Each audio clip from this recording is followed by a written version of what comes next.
Power इस डगमगला चौराहा में दिखा।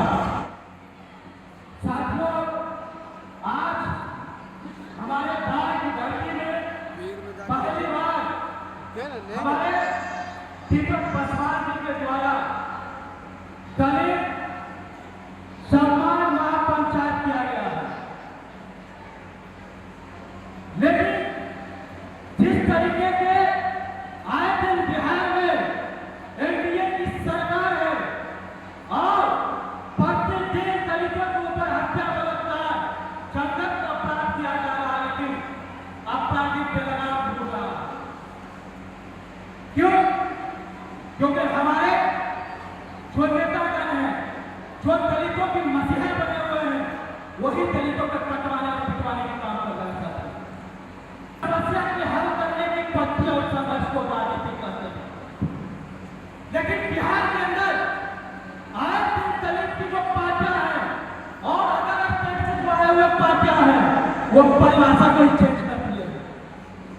वो क्या परिभाषा चेंज कर दिए कि 2-4 सीटों की समझौता और हम अपनी घर की वृद्धि को ही राजनीति करते हैं। अब दलित बनाकर ये पिटवा कर मतलब नहीं। पहले मुद्दा जो हमारे भाई कहते हैं कि बिहार में भूमिहीनों के पद पर किसने जमीन लेने की काम किया था बिहार सरकार के लिए। लेकिन ये मुद्दा 2013 में झूलाबाजी नीतीश कुमार ने गरीब भूमिहीन दलितों के बोझ को ठकने के लिए ये 3 किस्म की वादा किया था। लेकिन फिर जितेंद्र मांझी 1 जनवरी 2014 में 5 किस्म की वादा किया उन्होंने।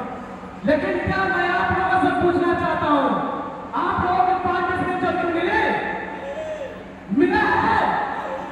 कहा जाता है साथियों कि मां एक बच्चा को 2 महीना कोख में पालती है, लेकिन वो बच्चा जब तक नहीं होता है तो मां दूध नहीं पिलाती।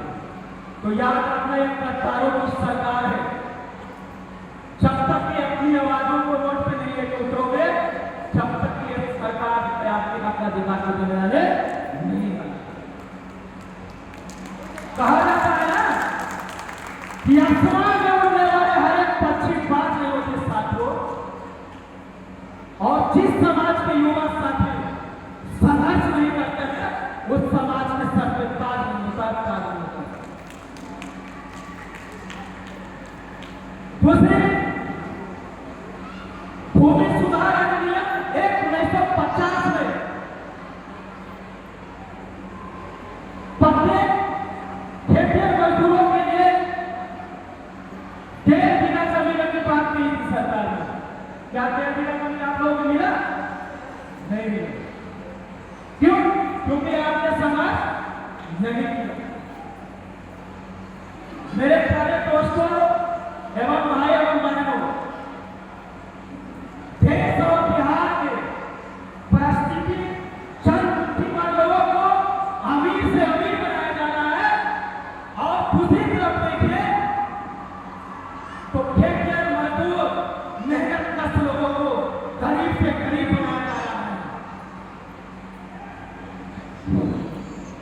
भगवत जी शरण के कृपया पोडियम के पास आ जाए। मल संचालन के लिए आपसे आशा किया जा रहा है, आप आकर के मल संचालन करें।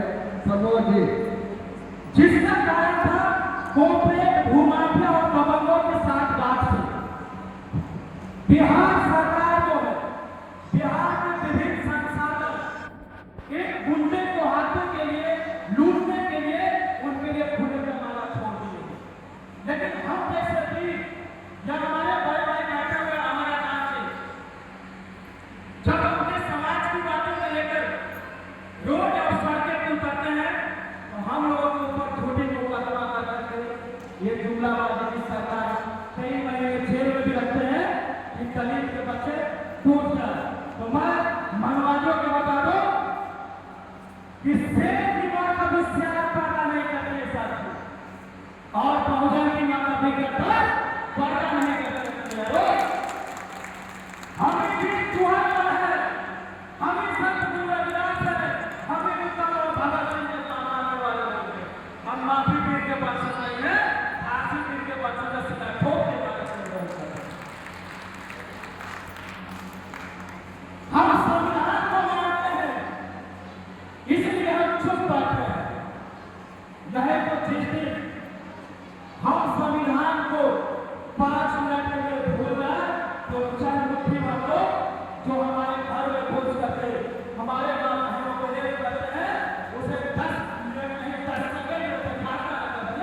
स्पीच बहुत बड़ा बाबा साहब को लगा के समझते हैं। इसलिए आप लोगों को साथ आने की जरूरत है।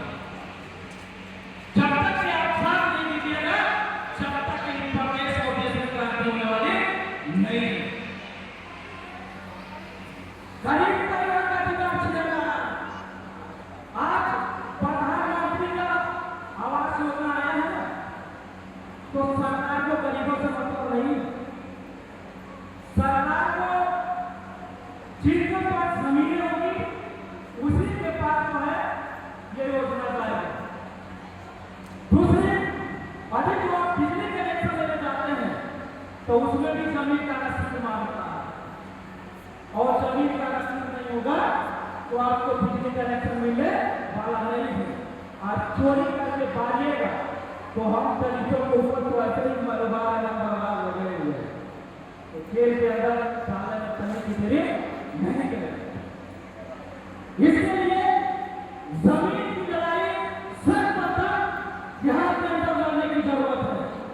टिकट लड़ाई की मजबूती हमें भी हमें अच्छा लगा। हम बिहार के तमाम हमारे गांव कस्बा जिला में जाकर लड़ रहा हूं। मेरी पार्टी समता मूलक संग्राम पर जनता जनहित की बात हम लोग कर रहे हैं, और उसकी लड़ाई में पूरी मजबूती से बिहार के अंदर लड़ रहा है। और इसलिए वहां हमने पटना के गांधी मैदान में पूरी अधिकार महारैली के तहत एक बड़ा जन महासभा करने जा रहा हूं, जिसमें गरीब परिवार को हक अधिकार भी मिले। तो क्या आप लोग हमको साथ देने के लिए तैयार हैं? तो दोनों हाथ उठा के बोलिए, पटना चलिएगा ना? तो मैं आपसे वादा करता हूं कि संकट आपने अपना जान के अगर खतरा कहा देगा, लेकिन आपकी मान सम्मान से कभी खिलवाड़ होने नहीं देगा। हमने यहाँ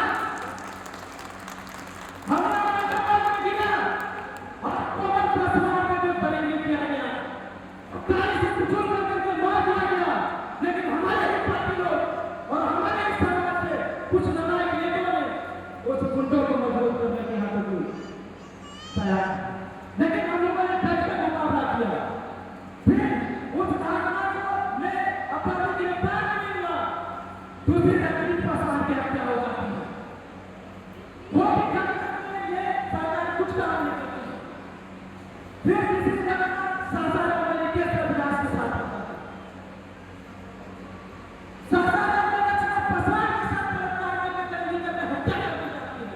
क्या 131 संसद पूरे भारत में और बिहार में जो भी विधायक मंत्री है, इन हरामियों को पता नहीं चलता कि हमारे समाज की बहन बेटियों की इज्जत आधे की लूटी जाती है, और ये तलवार का गुलामी करने के लिए और अपनी कुर्सी को बचाने के लिए अपनी मान सम्मान को खो रहे हैं। तो ऐसे नेताओं को जूता चप्पल पहनाने की जरूरत है। याद रखिएगा, ये नीतीश कुमार ने 5 फीसदी की बात की है, लेकिन एक कानून आया जो बच्चों को खत्म होता है। उस कानून का नाम है जल जीवन हरियाली। जल जीवन हरियाली के तहत भूमाफिया गुंडे के साथ का और प्रशासन का बल जो संचालन सीटों होता है, उसकी 60 लाख से और लाठियां गोली के बल से हमारे दलितों के घर को तोड़ाना है। तो इसके लिए हम लोगों की आवाज उठाने की जरूरत है। जब तक हम अपनी समाज की लड़ाई नहीं लड़ेंगे, जब तक कि आपकी दशा और दिशा बदलने वाली नहीं। इस देश की संचालन पहले मनुवाद से होता था, और वर्तमान में इस देश की संचालन संविधान से हो रहा है, और संविधान में लोकतंत्र है, और लोकतंत्र में नेता और जनसंख्या माने जाते हैं। और जिस समाज का लीडर नहीं होता है, वो समाज की कभी दशा और दिशा और राजनीतिक आर्थिक परिवर्तन नहीं कर सकता। तो राजनीतिक परिवर्तन करने के लिए हमें जात की ओर नहीं जाना है, हमें समाज की ओर जाना है। जब तक कि जात की ओर जाएंगे तो हम अपनी समाज और कौम को बर्बाद कर देंगे, लेकिन लेकिन जमात की ओर जाएंगे तो हम अपनी देश और राष्ट्र को राष्ट्र के विकास की ओर ले जाएंगे। आप अपने अंदर 85% को गाय को देखिए। आप सुबह उठते हैं तो गाय रखते हैं ना, तो क्या गाय और गोबर खाते नहीं खाते? तो कहा जाए तो हम ही आदम है, हम ही कुर्मी है, हम ही चौड़ा है, हम ही दुसाध है, और हम ही गोबर, हम ही दूसरा है। जिस दिन अपने अंदर 85% को अंदर छात्र देख लोगे, उसी दिन आपकी बाहर बेटी सुरक्षित हो जाएगी। लेकिन हम लोग क्या करते हैं कि फलाना जाति के ना पान में रेप हुआ है, हमको क्या मतलब है? हम उसको ये नहीं मालूम है कि कब हमारे भी मालूम है। इसलिए मैं ये कहा दूंगा, उसके बाद अपनी बात को ध्यान दो। कहा जाता है साथियों कि फूलों की कहानी बहारों में लिखी और रातों की कहानी सितारों में लिखे। अरे सुन लो ये मनवादियों, हम नहीं हो तुम्हारे गुलाम, क्योंकि हमारी कहानी भी अगर बेहतर अमर साहब ने लिखे, बाबा साहब ने। कहा जाता है साथियों कि ठान लीजिएगा तो रास्ते अनेक थे और मान लीजिएगा तो बहाने अनेक थे। और मैंने कभी नहीं पूछा, हमें इस प्रदेश में बहुत सारे नेताओं ने धोखा दिया, लेकिन ये सौदेबाजी डट के रहा और मैं डटकर अभी तक अपनी समाज की लड़ाई लड़ रहा हूँ। और आने वाला कल में जब तक ये धरती पर रहा तो मैं ईमानदारी पूर्वक निष्ठा से आपकी लड़ाई लड़ते रहूंगा।